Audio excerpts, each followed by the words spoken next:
পিছিয়ে থেকে গোল করে ম্যাচে ফিরলেও ব্রাজিলের খেলায় হতাশ সমর্থকরা। চোট কাটিয়ে দ্রুত মাঠে ফিরবে নেইমার, এটাই ভক্তদের প্রত্যাশা।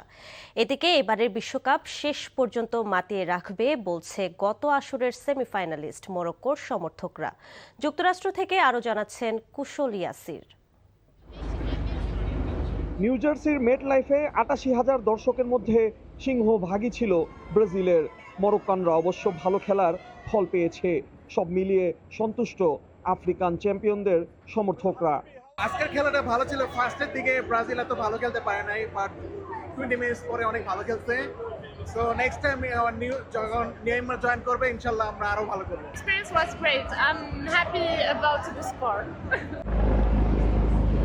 অন্যদিকে ব্রাজিলের সমর্থকদের বিষয়টি ভিন্ন।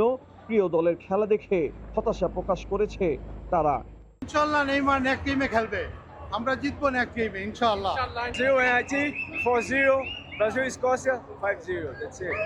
চাচ্ছিলাম যে জয় নিয়ে ঘরে ফিরতে, বাট এনিওয়ে ড্র হয়ে গেল। বাট আমরা অনেক এনজয় করেছি পুরো ম্যাচটা। তাদের আশা দলটির সবচেয়ে বড় তারকা নেইমার আগামী ম্যাচে মাঠে ফিরবে। নেইমার তো অবশ্যই, নেইমারকে আমরা অনেক মিস করেছি। নেইমার থাকলে এই ম্যাচটা আমার মনে হয় ব্রাজিল জিতে যাইতো। Very nice experience. I loved it. I love the game. 1-1, but okay.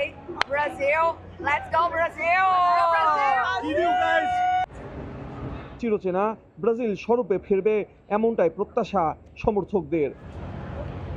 Gallery জুড়ে হলুদ জার্সির দাপট থাকলেও মাঠে কিন্তু লাল জার্সিধারীরা একটি চমৎকার ম্যাচ উপহার দিয়েছে। সব মিলিয়ে এক হাড্ডাহাড্ডি লড়াই দেখলো ফুটবল বিশ্ব।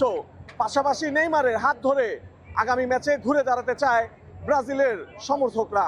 কুশল Yasir, NTV news, MetLife stadium, New Jersey, USA.